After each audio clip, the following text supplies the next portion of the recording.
നാളെ ജൂലൈ 3 അപ്പം ജൂലൈ 3 ഫിഫയെ സംബന്ധിച്ച് ഒരുപാട് പ്രത്യേകതകളുണ്ട്. പോർച്ചുഗൽ ഇതിഹാസം ഡിയോഗോ ജോട്ട മരിച്ചിട്ട് 1 വർഷമായി. അപ്പോൾ പുള്ളിയുടെ ഓർമ്മ ദിവസം തന്നെയാണ് പോർച്ചുഗൽ വേഴ്സസ് ക്രൊയേഷ്യ മാച്ച് നടക്കുന്നത്. ഞാൻ നേരത്തെ പറഞ്ഞിരുന്നു, മുമ്പിലത്തെ ഒരു വീഡിയോ പറഞ്ഞിരുന്നു, ആ തീപാറുന്ന മത്സരമായിരിക്കും. കാരണം രണ്ടുപേരും തുല്യരാണ്, ശക്തരാണ്, ഒരുപോലെ സമതുല്യരാണ്.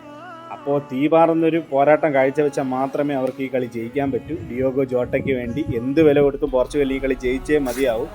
ലൂക്ക മോഡ്രിച്ചിനെ സംബന്ധിച്ച് അല്ലേ, ക്രൊയേഷ്യ പുള്ളിയുടെ ടീമാണ്. റൊണാൾഡോയും ലൂക്ക മോഡ്രിച്ചും റിയൽ മാഡ്രിഡിൽ വർഷങ്ങളോളം കളിച്ച് എക്സ്പീരിയൻസ് ഉള്ളവരാണ്. രണ്ടുപേരുടെ ലാസ്റ്റ് വേൾഡ് കപ്പാണ്. അപ്പോൾ നമുക്ക് ആരുടെ പക്ഷത്തങ്ങനെ നിൽക്കാൻ പറ്റില്ല. പക്ഷേ ഡിയോഗോ ജോട്ട എന്ന് പറയുന്ന ഒരു കളിക്കാരൻ്റെ ഒരു ഇമോഷണൽ ഇത് വെച്ചിട്ട് നമുക്ക് പോർച്ചുഗലിന് 100% സപ്പോർട്ട് കൊടുക്കേണ്ടി വരും. ലൂക്ക മോഡ്രിച്ചിന് വേണ്ടിയും നമുക്ക് പ്രാർത്ഥിക്കാം. അതുകൊണ്ട് നാളെ ഒരു വളരെ ഇമോഷണലായിട്ടുള്ളൊരു കളിയായിരിക്കും. ആര് തോറ്റാലും വിഷമമാണ്, ആര് ജയിച്ചാലും നമുക്ക് സന്തോഷമാണ്. അതുകൊണ്ട് നല്ലൊരു കളി നമുക്ക് രാവിലെ 4:30 ഇന്ത്യൻ സമയം, പോർച്ചുഗൽ വേഴ്സസ് ക്രൊയേഷ്യ. അതുകൊണ്ട് ഡിയോഗോ ജോട്ടയുടെ ഓർമ്മ ദിവസം പോർച്ചുഗൽ ജയിക്കുമോ, അത് തിരുത്തി കുറിച്ച് ക്രൊയേഷ്യ ജയിക്കുമോ എന്നുള്ളത് നമുക്ക് കണ്ടു തന്നെ അറിയാം.